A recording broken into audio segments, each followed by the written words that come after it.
My mom locked me on the porch during a snowstorm, smiling as I shivered in my school clothes. When I begged her to let me back in, she sneered, "Fresh air builds character." I stayed silent. That was 6 years ago. Yesterday, the nurses found her huddled by a drafty window, whispering for another blanket. My mother only wanted one of her children to be resilient. Me. Not my delicate sister who needed her beauty sleep in her heated princess room. Not my baby brother who'd catch pneumonia if the thermostat dropped below 72. Just me, the middle child who needed to be toughened up. On my 7th birthday, she tried to make me sleep on the floor to fix my posture. Luckily, my adopted brother Paul stopped it straight away. He'd spent years in foster homes where kids slept on floors. He wanted to break the cycle. But instead of stopping, my mom got crafty. My brother's night shifts at the hospital meant bedtime was her territory. The first time, she locked me out of my room and made me sleep on the enclosed porch. "Fresh air builds character," she said, watching me shiver in my school clothes. "You're too soft." My siblings had flannel sheets and space heaters while I got the character building, locked out during a snowstorm. My winter coat perpetually at the dry cleaners while I walked to school in a thin windbreaker. She'd stand at the porch door, arms crossed, making sure I didn't sneak inside. If I knocked, tears. Full-blown wailing about how I was too weak, how she was trying to help me, how ungrateful I was. The guilt worked. I learned to stop asking. Fast forward to high school, when the school nurse told me I had permanent circulation problems, as well as documented frostbite on 3 toes. I knew better than to say how I got them. Some nights I'd huddle in the corner until 4 a.m., unable to feel my feet, practicing staying silent so she wouldn't hear my teeth chattering. And I never told my brother directly, but I gave signs. "It's really cold out there," I mentioned to Paul once over breakfast. Mom's laugh tinkled like breaking icicles. "Listen to this one. We give her shelter and she complains about the temperature." Paul ruffled my hair, distracted. He believed every word. The woman who brought him coffee in bed every morning couldn't possibly be locking their kid in a freezer. My salvation came in tiny rebellions. Mrs. Ping next door would sometimes accidentally leave her basement window open when she saw Mom's car leave. I'd sneak over, sit by her radiator for 10 minutes, then sneak back before anyone noticed. Mom caught me once, made me watch while she called Mrs. Ping and accused her of undermining parental authority. "Some people don't understand that comfort breeds weakness," she said, hanging up with satisfaction. Mrs. Ping never left her window open again. Everything changed senior year. My best friend Tara asked me to her family's cabin. 3 days of actual heating, insulated walls, a real winter vacation. When I asked permission, Mom's face transformed into something arctic. "Interesting priorities," she said softly. "Here I thought family meant something to you. It's just a weekend. Your character isn't built yet," she interrupted. "Maybe when you're stronger." That night, while I shivered on my concrete floor watching Tara text me photos of the fireplace, a different kind of cold settled into my bones. The kind that comes with clarity. 8 years of freezing. And what had I learned? Only that some people feed on your suffering. I'd been enduring. Time to start planning. After college, I became a social worker, specifically in elder care. Got my certifications, built my reputation. Mom thought I was being noble. Really, I was becoming an expert in elder housing. Her hip gave out 4 years later at 65. Surgery went fine, but she needed placement for rehab. Lucky for her, she had a daughter who knew the system inside and out. I scrolled through the facility options on my computer screen. Each click calculated. Frost Pines Rehabilitation Center popped up. East Wing available. Perfect. The facility director, Barbara Chen, had mentioned during our last professional meeting that their East Wing heating system had been awaiting repairs for 6 months. State inspections showed they maintained legal minimum temperatures. Barely. I called Barbara directly. "I have a patient needing immediate placement. Female, 65, post-hip surgery. The East Wing bed is still available?" "It is," Barbara confirmed. "Though I should mention the heating situation hasn't improved. We're within regulations, but some patients find it chilly. My mother grew up in Minnesota," I said smoothly. "She's always complaining places are too warm. This might actually be ideal." The placement paperwork took 2 hours. I checked every box, documented every medical need. When the ambulance arrived to transport Mother from the hospital, I was waiting with my professional smile and clipboard. "I found you the perfect place," I told her, watching her eyes narrow slightly. "Frost Pines has an excellent reputation." The ride to Frost Pines took 20 minutes. Mother sat propped up in the transport gurney, studying my face. I kept my expression neutral, professional. The driver made small talk about the weather. Mother's fingers drummed against the blanket. We pulled up to a sprawling brick building. The East Wing stretched to our left, windows facing north. No afternoon sun. I checked the building orientation myself. Barbara met us at the entrance, all warmth and efficiency. "Mrs. Patterson, we're so pleased to have you. Your daughter speaks so highly of our facility." Mother's smile could have frozen water. How lovely. I'm sure my daughter chose carefully. The intake process moved quickly. I'd pre-completed most forms. We wheeled Mother through corridors that grew progressively cooler as we approached the East Wing. Other residents wore sweaters. Some had blankets draped over their wheelchairs. "Here we are," Barbara announced, opening the door to room 142. "You're home for the next few weeks." The room was adequate, clean, properly equipped, everything up to code. The thermostat read 68 degrees, legal minimum for healthcare facilities. The north-facing window let in gray light but no warmth. Mother's roommate, Helen Martinez, looked up from her knitting. "Welcome. I hope you brought warm pajamas. The heating in this this wing is temperamental. I busied myself unpacking Mother's suitcase. 3 thin nightgowns, 2 light robes. The winter clothes I'd selected were still at her house. I'll bring warmer things tomorrow, I said. Of course you will, Mother replied, her voice honey-sweet. Barbara gave us the tour. The dining hall, the activity room, the physical therapy gym, all in the properly heated main building. The East Wing residents had to travel through connecting corridors to reach them. Long corridors. Drafty ones. We have bingo every Tuesday and Thursday, Barbara mentioned. I actually run the Thursday session myself. It's quite popular. Mother's eyes lit up with something I recognized. How delightful. I do enjoy a good game. Back in room 142, I helped Mother settle into bed. The sheets were thin but regulation. The blanket adequate but not plush. Everything met standards. Nothing exceeded them. The nurses will check on you every 2 hours, I explained. Physical therapy starts tomorrow at 10. I've arranged everything with your insurance. You've thought of everything, Mother said, just like always. Helen had stepped out to the bathroom. We were alone. Mother's mask slipped for just a moment. Clever, she whispered. Very clever. I maintained my professional expression. I don't know what you mean. This facility has excellent outcomes for hip rehabilitation. The East Wing, she continued softly. The broken heating. The north-facing windows. You think I don't see what you're doing? I'm ensuring you receive appropriate care within insurance parameters, I replied evenly. Frost Pines is fully accredited. Mother's laugh was quiet, almost admiring. 25 years later, and you finally learned to play the game. Helen returned, settling back into her chair with difficulty. Arthritis, she explained. The cold makes it worse. My daughter's a lawyer. Keeps saying she'll look into whether they're really meeting heating requirements. Mother's expression shifted instantly to concern. How difficult for you. And your daughter sounds so devoted. I gathered my purse and clipboard. I'll be back tomorrow with those warmer clothes. Call if you need anything. I'll be fine, Mother assured me. I'm tougher than I look. The drive home took 30 minutes. I'd chosen Frost Pines partly for its distance. Close enough for regular visits. Far enough that drop-ins would be inconvenient. My phone buzzed with texts from Paul. How did Mom's placement go? He asked when I called him back. Smoothly. She's at Frost Pines. They have an excellent physical therapy program. Never heard of it. Is it nice? It's appropriate, I said carefully. Fully licensed. Good safety record. She'll get the care she needs. Paul yawned. He'd just finished a 12-hour shift. You're the expert. I trust your judgment. When can I visit? Visiting hours are 2 to 8. She'll need a few days to settle in first. We hung up. I made myself dinner, reviewing Mother's care plan while I ate. Everything documented. Everything justified. Everything legal. The next morning, I arrived at Frost Pines with a small bag. 2 fleece robes from the discount store. Thick but not particularly soft. The kind that would keep someone warm but feel like a punishment. Mother was in the dining hall, already holding court at a table of 3 other residents. Her breakfast tray showed she'd eaten everything. The dining hall was warm. She'd probably lingered. Darling, she called out. Come meet my new friends. I smiled and waved but stayed by the entrance. Just dropping off your things. I have work. She's a social worker, Mother told her table mates. Specializes in elder care. I'm so fortunate to have such a knowledgeable daughter. The activities board showed bingo at 2 o'clock. Thursday, Barbara's session. I made a mental note. Back in room 142, Helen was struggling with her sweater buttons. Your mother's quite the social butterfly, she said, already making friends. I hung the robes in the narrow closet. The room felt cooler than yesterday. The thermostat still read 68. I checked the window. The seal was intact, but old. A slight draft whispered through. These should help with the temperature, I told Helen, gesturing to the robes. You're very thoughtful, Helen replied. My daughter keeps saying she'll bring me warmer things too. She's been so busy with work. Legal cases, you know how it is. I did know. I also knew that family members who threatened legal action rarely followed through. Too much effort. Too much cost. As long as facilities met minimum standards, complaints went nowhere. Mother returned from breakfast 20 minutes later, moving carefully with her walker. The physical therapy was working. She'd be mobile soon. Mobile enough to explore. To build alliances. The robes are lovely, she said, fingering the coarse material. So practical. I'll bring more clothes on Thursday, I promised. Thursday? Mother's eyes sharpened. But that's bingo day. Barbara mentioned you sometimes stop by for the games when you're visiting other clients. I had never attended bingo at Frost Pines. My schedule's quite full. Of course, Mother agreed. You work so hard. Barbara was asking about you actually, wondering if you'd found placements for other clients here. I told her you always research thoroughly. The first move. I recognized it. Plant seeds of doubt. Make connections. Build a narrative. I should go, I said. Call if you need anything. Oh, I'll manage, Mother assured me. I always do. The next 2 days passed quietly. I monitored Mother's chart remotely. Physical therapy notes showed good progress. Nursing notes mentioned she'd requested extra blankets. Denied. She had sufficient bedding per facility standards. Thursday arrived gray and cold. I had 3 home visits scheduled, but found myself driving past Frost Pines at 1:45. The parking lot was fuller than usual. Bingo day brought visitors. I sat in my car, watching residents make their way to the activity room. Mother appeared in the east wing doorway, moving steadily with her walker. She wore both fleece robes layered over her nightgown. The wind caught the thin fabric, making her clutch the walker tighter. She paused halfway across the courtyard, speaking to another resident, then another. By the time she reached the main building, she'd stopped 6 times, building her network. My phone rang. Dylan Chen's name appeared on the screen. We'd been in the same social work program program, though he'd specialized in adult protective services. "Hey, stranger," he said. "Long time. Listen, this is a bit awkward, but I got an interesting call today. Anonymous report about a social worker possibly exhibiting caregiver burnout, making questionable placement decisions." My hand tightened on the phone. Anonymous? Yeah, probably nothing, but the caller seemed very concerned, mentioned specific details about a recent placement at Frost Pines. Your name came up as the placing social worker. Through the window, I watched Mother disappear into the main building. "I see. Look, I know you," Dylan continued. "You're one of the most ethical workers I've ever met, but I have to follow up. Can we grab coffee tomorrow? Go over the placement documentation?" "Of course," I said evenly. I have nothing to hide. I figured, but you know how it is. Anonymous complaints require investigation, even the obviously false ones. We scheduled for 10 the next morning. I hung up and sat in the cooling car, watching my breath fog the windshield. Inside the activity room, bingo would be starting. Barbara would be calling numbers. Mother would be playing her own game. I drove to my next appointment, mind already cataloging documentation. Every form filled correctly. Every decision justified. Every placement appropriate. That night, I pulled Mother's file and reviewed each page. Frost Pines met every requirement. The East Wing temperature issue was documented, but within legal parameters. Nothing actionable. Nothing wrong. My phone buzzed with a text from Paul. "Visiting Mom tomorrow after my shift. She says it's pretty cold there." I typed carefully. Older buildings often have temperature variations. She has adequate bedding. Maybe I should bring her that thick comforter from her room? The facility has regulations about outside bedding. Fire codes. I'll handle it. Paul sent a thumbs up emoji. He trusted me. They all did. The responsible daughter. The professional who knew best. I made chamomile tea and sat at my kitchen table. Warm air from the heating vent ruffling papers. Outside, November pressed against the windows. Inside, I planned my next moves. Mother had fired the first shot with the APS report. I'd need documentation showing other residents were comfortable with the temperature. Testimonials from staff about Mother refusing to wear provided sweaters. Evidence that her complaints were exaggerated. The game had begun. 25 years late, but finally balanced. She'd taught me well, after all. How to work within systems. How to maintain deniability. How to make suffering look like care. My circulation-damaged toes ached in the warmth. Phantom pains from frostbite that never fully healed. I rubbed them absently, remembering nights when I couldn't feel them at all. Tomorrow, I'd meet Dylan for coffee. I'd show him my impeccable paperwork. Express concern about Mother's adjustment difficulties. Plant my own seeds about her history of manipulation. But tonight, I sat in my warm apartment and smiled. Mother was probably lying in her regulation bed, feeling the November cold seep through old windows, finally understanding what it meant to be powerless against someone who controlled your comfort. The student had become the teacher, and class was in session. Friday morning arrived with frost on my windshield. I scraped it off methodically, preparing for my meeting with Dylan. The coffee shop on Maple Street was neutral territory, far from both Frost Pines and my office. Dylan was already there, laptop open, professional smile in place. We'd graduated together, taken the same ethics courses, believed in the same principles of client advocacy. Now he sat across from me with an open case file. "Thanks for meeting," he began, sliding a folder across the table. "Like I said, this is probably nothing, but I need to document the follow-up." I opened the folder. Standard APS intake form. The complaint was detailed, specific. Someone had done their homework. "The caller mentioned you'd placed your mother at Frost Pines specifically because of the heating issues in the East Wing," Dylan said carefully. "They expressed concern about potential elder abuse through environmental neglect." I pulled out my own documentation. Intake forms, medical assessments, facility comparisons. Frost Pines was the only facility with an available bed that met Mother's insurance requirements and had the specialized equipment for her specific hip surgery recovery needs. Dylan scanned the papers. "The East Wing heating issue is mentioned in your notes." "Of course. Full disclosure is essential, but as you can see, the facility maintains legal minimum temperatures. Mother has adequate bedding and clothing. The placement is entirely appropriate. What about other facilities? Were warmer options available?" I produced my comparison chart. 3 other facilities had openings. One had bed bugs. Another had recent citations for medication errors. The third didn't accept her insurance. Everything documented, dated, justified. Dylan made notes. "Your mother hasn't filed any formal complaints with the facility. She's adjusting. Change is difficult at her age." I sipped my coffee, maintaining steady eye contact. "Has she made other reports? About other concerns?" "I can't discuss that," Dylan said automatically. Then he sighed. "Look, between us, this feels like family drama, not elder abuse. But I have to investigate. I'll need to visit the facility, interview staff, check the conditions myself. Of course, Frost Pines welcomes oversight. Barbara Chen, the director, is very responsive to any concerns." We finished our coffee. Dylan promised to keep me updated. I drove to work, knowing Mother's next move was already in motion. Sure enough, when I checked my email, Barbara had sent a message. "Your mother mentioned you might have other clients needing placement. I wanted to discuss our availability and perhaps address some concerns she raised about the heating situation." I called Barbara immediately. "I appreciate you reaching out. What specific concerns did Mother mention?" "She's been documenting temperature readings," Barbara said carefully, taking photos of condensation on the windows. "She showed them to several other residents during bingo yesterday. I wanted to assure you that we're addressing the heating repairs as quickly as possible." "I have complete confidence in Frost Pines," I replied. "Mother can be particular about about her comfort. Has she been wearing the warm robes I brought? The staff mentioned she often removes them, claiming they're too heavy for her shoulders. I made a note. I'll speak with her about cooperating with comfort measures. After hanging up, I drove to Frost Pines. Mother wasn't in her room. Helen was there, bundled in 2 sweaters and a blanket. She's in the activity room, Helen said, having tea with some ladies from the West Wing. They have better heating over there. I found Mother holding court with 4 residents, her walker positioned strategically beside her chair. She'd styled her hair and applied lipstick, playing the gracious victim. "Darling," she exclaimed. "What a lovely surprise.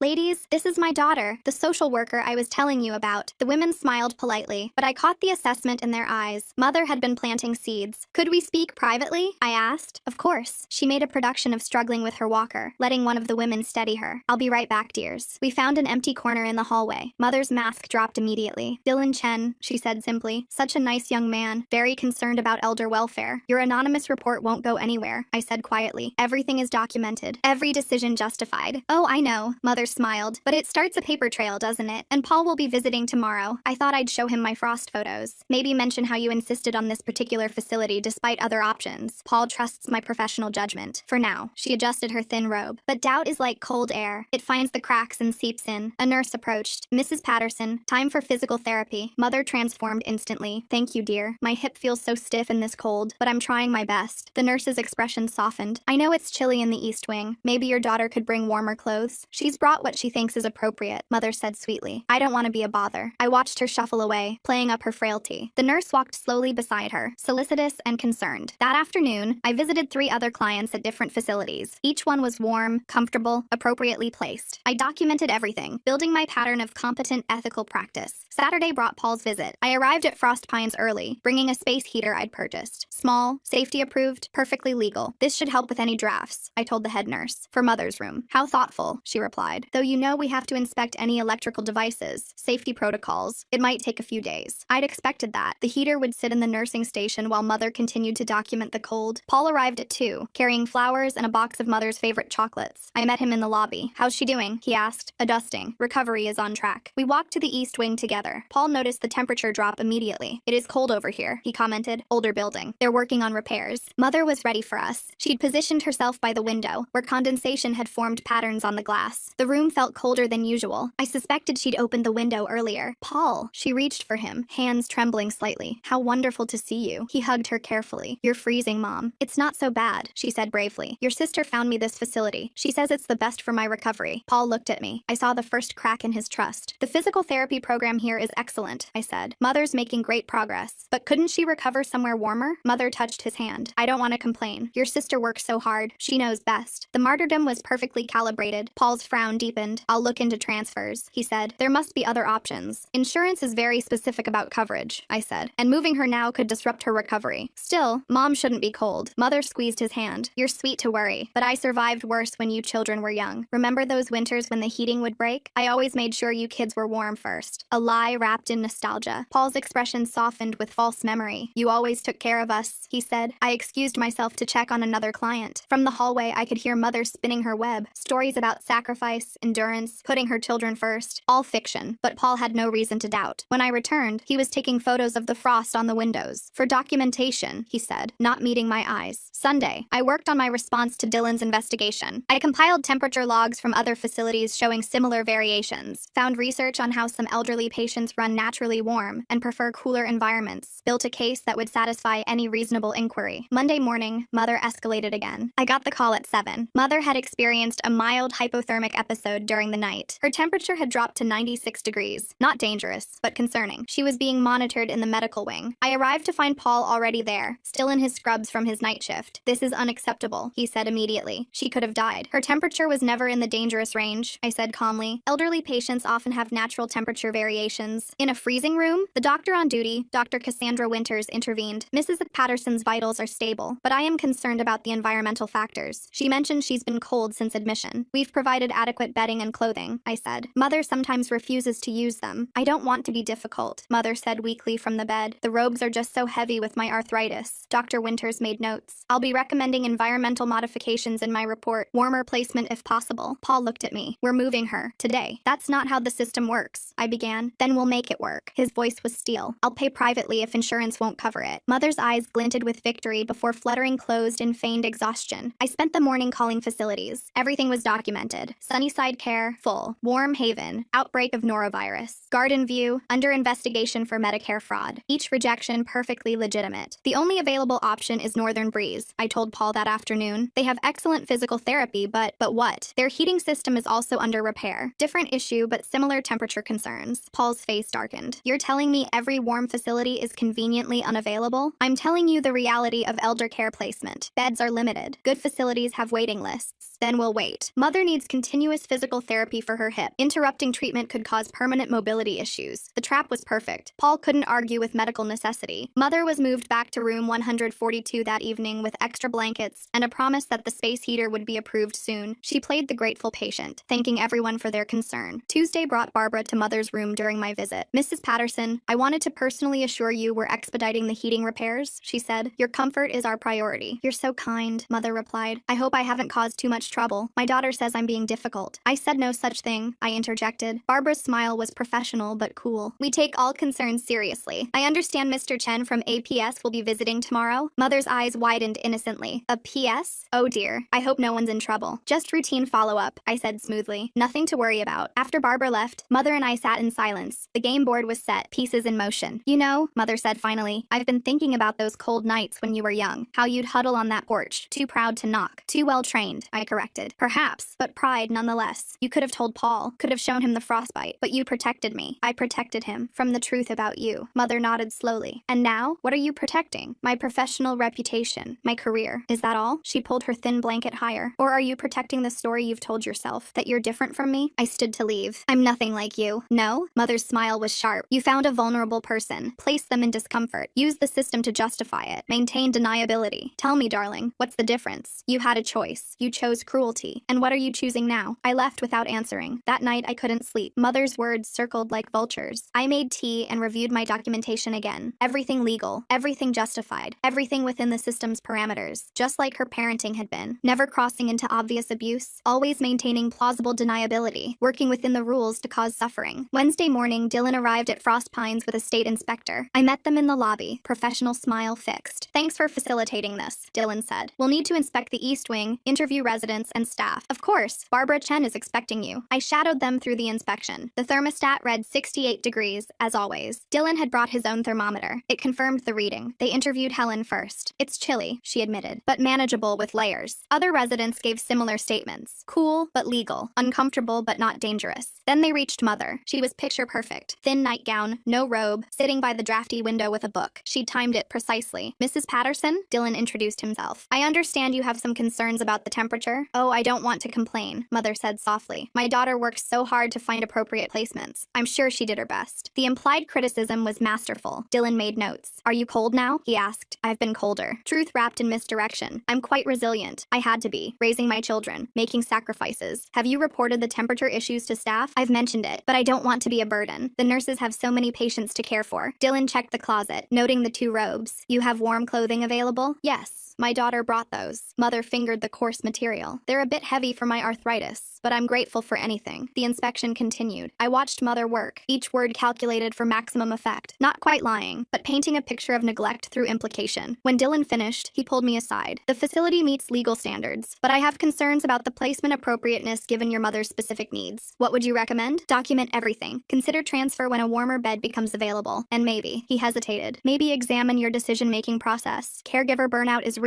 It can affect judgment without us realizing. The suggestion stung because it was exactly what Mother wanted him to think. Thursday arrived with bitter wind. The heating repair crew finally showed up at Frost Pines, but Barbara warned it would take at least a week to complete the work. We're offering temporary transfers to the West Wing for any residents who request it, she told me. Your mother declined. Of course she did. The West Wing would ruin her narrative. I found Mother in the activity room, surrounded by her growing circle of allies. She was teaching them to knit, her arthritis miraculously manageable when it suited her purposes. Muscle memory, she explained to her audience. Even when your joints ache, your hands remember the motions, like riding a bicycle. Orient, she caught my eye. Raising children. The women murmured sympathetically. Several glanced at me with poorly concealed judgment. After bingo, Mother cornered me in the hallway. Paul's been researching facilities on his own. He found one with an opening next week. Meadowbrook Senior Living. Excellent heating, he says. I knew Meadowbrook. Excellent heating, yes. Also, a history of over-medicating residents, minimal activities, and food that could charitably be called institutional. I'll review it, I said neutrally. He's already started the paperwork. Says he doesn't trust your judgment anymore. Mother's Mother's voice held no triumph, just fact. My poor boy. He feels so guilty for not noticing sooner. Not noticing your manipulation? Not noticing your pain. She studied me with those sharp eyes. All those nights on the porch. He thinks he failed you. And now he thinks you're failing me. You planted that guilt. I merely revealed what was already there. Paul wants to save someone. Since he couldn't save you then, he'll save me now. Friday brought the confrontation I'd been dreading. Paul arrived at my office unannounced, Meadowbrook's glossy brochure in hand. We need to talk, he said, closing the door behind him. I gestured to a chair. About Mother? About you. He sat forward, elbows on knees. Dylan Chen called me. Professionally, he can't share details, but he suggested I might want to be more involved in Mom's care decisions. I see. Do you? Paul's voice cracked. Because from where I'm sitting, it looks like you deliberately placed our mother in the coldest facility you could find. That's not the East Wing? The broken heating? The north-facing windows? Come on. You're too good at your job for this to be coincidence. I stayed silent. Denial would only confirm his suspicions. I get it, he continued. I do. Mom was hard on you. The porch thing. I should have known. Should have stopped it. You were working. You couldn't have known. But I should have. He rubbed his face. And now you're, what, getting revenge? Making her suffer? I'm providing appropriate care within system parameters. Stop. His voice was sharp. Stop hiding behind bureaucracy. This isn't about systems or parameters. This is about you and Mom and whatever happened when I wasn't there to protect you. You can't protect everyone, Paul, but I can protect her. From you. From whatever this is. He stood. I'm moving her to Meadowbrook. Tuesday. I'll pay the difference myself. Meadowbrook has serious quality concerns. It's warm. He cut me off. That's all that matters right now. She'll be warm. He left before I could respond. I sat in my office, staring at Mother's file. She'd won. Turned my brother against me. Painted herself as the victim. Just like always. That weekend, I visited Mrs. Ping. She still lived next door to our childhood home, now in her 80s, but sharp as ever. I wondered when you'd come, she said, pouring tea with steady hands. Your mother called last week. From some nursing facility. Said you'd put her there. Rehabilitation center. For her hip. Mrs. Ping studied me. She sounded cold. I said nothing. You know, I always wondered why you spent so much time by my radiator those winter nights. Your mother said you were rebellious. Sneaking out. But you were sneaking in, weren't you? Into warmth. She told you I was rebellious? Oh yes. Said you refused to sleep in your bed. Preferred the porch. Children and their phases, she'd say. Mrs. Ping sipped her tea. I wanted to call someone. But who? And say what? The child prefers sleeping outside? They'd have laughed. She was good at that, making it seem like my choice. Yes. Mrs. Ping set down her cup. So now you make choices for her? I found her appropriate care. In a cold place. Within legal parameters. Mrs. Ping smiled sadly. Your mother used to say that too. About the porch. Technically you had shelter. Technically you weren't in danger. Technically she wasn't doing anything wrong. The parallel hit like ice water. It's not the same, I said. No? You found a vulnerable person. Placed them somewhere cold. Used technicalities to justify it. She reached across the table, patted my hand. I understand the impulse, but understanding isn't endorsement. I left Mrs. Ping's house feeling hollow. The weekend stretched ahead, empty of purpose. Mother would move Tuesday. Paul would save her. The narrative would solidify. Neglectful daughter, suffering mother, heroic son. Monday arrived with news. The East Wing heating was partially repaired. Temperature now steady at 70 degrees. Still below the West Wing 74, but comfortable. Your mother seems disappointed, Barbara mentioned during my visit. I thought she'd be pleased. Of course Mother was disappointed. Warmth ruined her story. I found her packing, Paul helping. The room felt almost pleasant. The heating's fixed, I said. Too little, too late, Paul replied without looking at me. Trust is broken. Mother said nothing, folding her thin nightgowns with practiced precision. Meadowbrook has issues, I tried again. Over-medication, poor activities. The food is warm, Paul finished. Everything else can be managed. I watched them pack, the distance between us growing with each folded garment.